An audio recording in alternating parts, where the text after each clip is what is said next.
Buat kamu yang mungkin ngerasa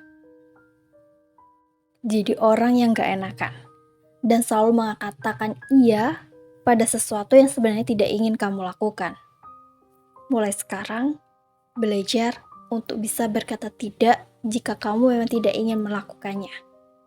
Karena kamu juga memiliki prioritas. Enggak semuanya harus kamu katakan ya, padahal hati kecil kamu berkata tidak. Karena itu hanya akan menyakiti diri kamu sendiri. Kamu punya prioritas sendiri. Janganlah terus berkata ya, yang hanya akan membuat kamu itu terjebak dalam diri kamu sendiri, hingga pada akhirnya kamu hanya akan merasakan kesedihan atau hal yang tidak nyaman dalam hati kamu karena kamu terus berkata iya, padahal kamu sebenarnya nggak ingin. Mungkin kamu akan merasakan atau kamu akan dicap jahat oleh sebagian orang karena kamu berkata tidak. Tapi itu adalah pilihan mereka. Kamu hanya perlu bijak untuk menentukan apa sih yang ingin kamu prioritaskan, apa sih yang harus kamu izinkan. Enggak semuanya harus kamu katakan iya. Kalau memang kamu tidak ingin melakukannya, katakan tidak dengan tegas.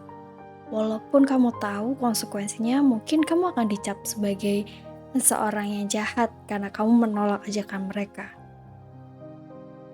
Tapi itu bukan satu hal yang harus membuat kamu kemudian berkata iya dan iya yang hanya akan menyakiti diri kamu sendiri.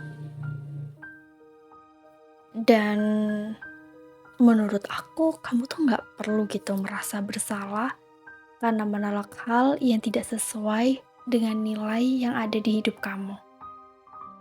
Tidak semua harus diiyakan. Karena hidup itu harus ada yang jadi prioritas. Sebelum semuanya tentang membantu orang lain, coba sih kamu tanyakan pada diri kamu sendiri. Apakah kamu sanggup untuk membantu mereka?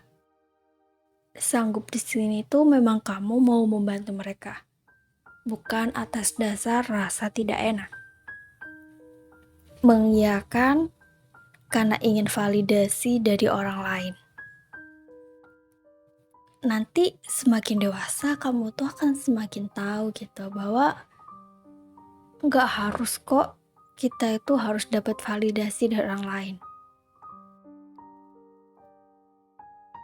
Kalau kamu memutuskan untuk berkata iya kepada orang lain, coba kamu tanyakan lagi dalam diri kamu. Itu tulus gak kamu peduli sama dia? Atau hanya sekedar ingin dapat validasi aja? Biasanya yang menjadi korban itu saat kamu ngerasa gak enakan tuh bukan orang lain loh, tapi diri kamu sendiri. Masalahnya akan numpuk, terus komunikasi kamu akan kurang baik, dan kamu akan menciptakan beban untuk diri kamu sendiri. Gimana gak jadi beban jika sebenarnya diri kamu sendiri itu menolak gitu, tapi kamu memaksakan untuk berkata iya hanya karena kamu ngerasa gak enak. Hey, coba koreksi lagi diri kamu sendiri. Jangan semuanya tuh diiyain. Kalau memang kamu gak mau, ya katakan dengan baik bahwa kamu tidak bisa melakukannya. Apalagi suatu hal yang mungkin itu berkaitan dengan prinsip dalam hidup kamu. Jadi mungkin pesan hari ini, berusahalah buat lebih tegas sama diri sendiri dan jangan takut untuk berkata tidak jika kamu memang tidak ingin melakukannya. Jangan menggadaikan kebahagiaan kamu hanya untuk mendapatkan validasi dari orang lain, karena sebenarnya kamu itu bahagia dengan diri kamu sendiri. Kamu bahagia atas pengakuan dan penerimaan dalam diri kamu sendiri.